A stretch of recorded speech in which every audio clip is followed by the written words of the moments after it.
Let's bring in right now Democratic Congressman Ro Khanna of California. He's a member of the Armed Services Committee and is pushing for curbs on the presidential war powers.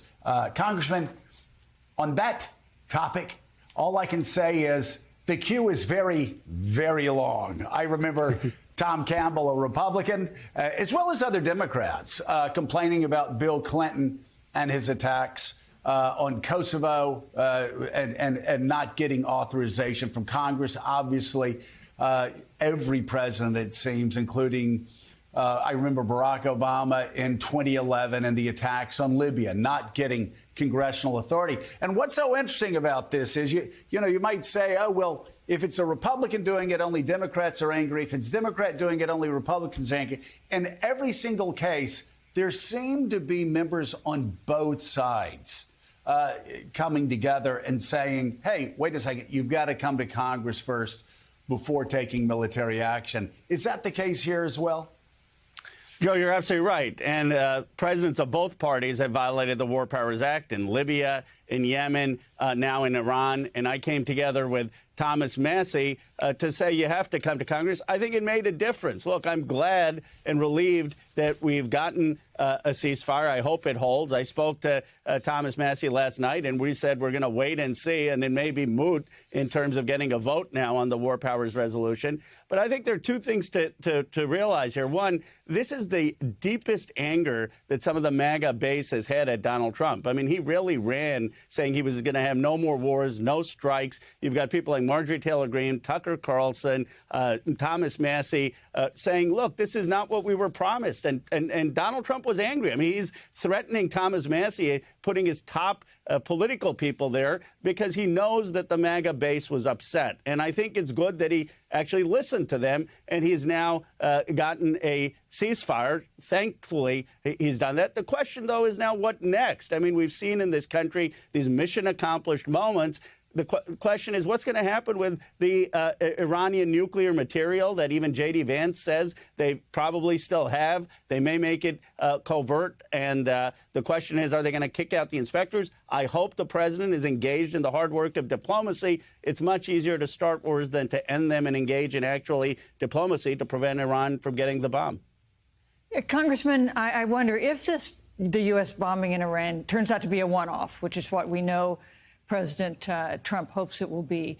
And if it, in fact, prompts this new optimism about reaching a more peaceful situation in the Middle East than we've seen in some time, does that make it harder for you to press your case on that he should have come to Congress in compliance with the War Powers Act?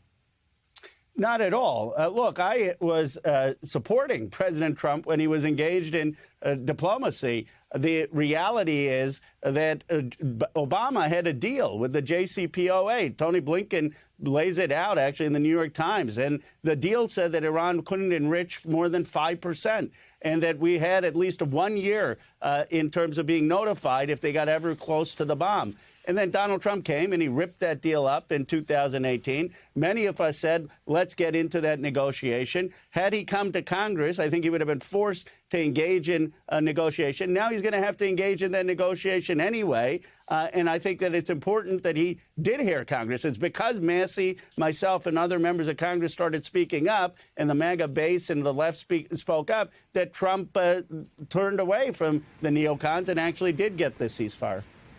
So, Congressman, on a related matter, we've seen the president apply real pressure here on Israel and Iran. And I know you have your objections to some of his methods, but perhaps a ceasefire will hold.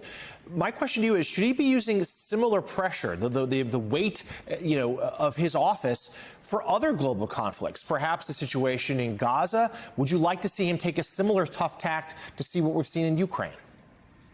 Absolutely. Look, I'm glad that he's pressuring both Iran and Benjamin Netanyahu not to have escalation of this conflict. I hope he will keep to, again, his campaign promise and bring the war to Gaza to an end. And he has the authority to do that. We've given $14 billion of sales to Netanyahu since he's been president. Hopefully he can tell Netanyahu, end the war in Gaza. And then let's get Egypt, Jordan, Saudi Arabia, Palestine involved in having a non-Hamas government in Palestine. Let's expand the Abraham Accord, something that I supported, actually, Jared Kushner and others when they did it in the first term. And I hope he will also now stand with Zelensky against Russia's invasion. So, look, he's the American president. I didn't support him. I won his success. I'm glad that he got a ceasefire. But the painstaking work actually begins now, because it's the diplomacy that's going to prevent Iran from getting a bomb and actually end the war in Gaza. Yeah. I think he needs to think about his mental health first and his health overall, and whether he wants to do that, because it's obviously a big job. And I don't know where he's going to stand on that. Top Republicans on Capitol Hill swiftly rallying behind President Trump following the strikes on 3 Iranian nuclear strikes on Saturday. But for a few outspoken Republicans who drew a line in the sand, take Congresswoman Marjorie Taylor Greene, a fierce Trump ally who in no uncertain terms said the military operation, quote, feels like a complete bait and switch on the MAGA agenda. Minutes before the president's ceasefire announcement, she said this. I think what you're seeing is a very big divide in the MAGA base, and I think that's also something important to talk about, and I think it's generational. We've been lied to too many times, and I think it's right to be skeptical. But I think you're seeing a major divide in Republican voters. Now, as a potential end to this conflict is on the horizon, the congressman writes on social media, "Thank you, President Trump, for pursuing peace." I want to bring in former Democratic Congressman Joe Crowley, also here, CNN political commentator Brad Todd. I'll begin with you for a second, Brad, on this point, because it is worth flashing back for a second to remember what some Republicans in Congress had to say to President President Obama about his air campaign against Libya in 2011. Listen. The Constitution is very clear. You don't go to war without a declaration. This latest decision was taken without adequate consultation with Congress. When you commit U.S. troops and resources to combat, you should consult with Congress. So let's just say this was a Democrat ordering this operation. Would there have been the type of support or silence? Well, you know, in 2013, Barack Obama established a red line in Syria, and the first people in Congress to stand up and say, we'll back you up on this, were Tom Cotton and Mike Pompeo. They were Republicans who felt like he was doing the right thing in Syria, and they wanted to make sure that he knew that they had his back, and they offered to help enlist other Republicans who would help him. The latter, of course, on the outs with now President Trump, but we'll put that yes for a second. It's been a while. It's been a while. I think Congress always, the leaders are always going to want to be consulted more. That's the role of the push-pull of the division of power between the Congress and the president. But I think in the end here, what I'm most surprised about is, you know, Chuck Schumer voted against the nuclear deal with Iran. I don't know why Chuck Schumer is not out here endorsing what President Trump just did. It's surprising to me. Steny Hoyer did. Steny Hoyer said the world's safer. I'm surprised we've not seen more Democrats who've long wanted Iran to not have a nuclear weapon to praise President Trump. But Congressman, I mean, when you were in office, you expressed support and skepticism over the president's war powers. But he says they want to consult more. Is it something as simple as that, or should there have been more an in-depth consultation, as in it's Congress's right to declare it? I actually think politically the president probably should have shifted some of this onto Congress. Why? Because you own it all. Maybe that's what he wanted to do. You know, he saw Israel being successful and he wanted in on the game. And so he takes this move, but he controls it solely. There's been no vote. I'm not saying there will never be a vote. It could be months, it could be a year from now we can actually do this again. But right now, the president owns it solely. And I do think, though, you're right, Brad. I think both in the Republican and Democratic Party, there is a divide on these issues itself. There's not everyone seeing eye to eye on all this. I think when you have Democrats, Republicans who are sincerely concerned about the state of Israel, it's right to survive as a state, and the imminent threat that Iran may have posed to that and to the rest of the world can look at one way. But at the same time, the Constitution is clear that the Congress will declare war. This was a preemptive act. This was something that we were not attacked where the president went out and took this action. So I think there has been a clear crossing of that line again in terms of what is constitutional and what is not. So what can Congress do about it? Well, that's a good question, but when the president's party controls both houses, there's not a lot that Democrats can do at this point.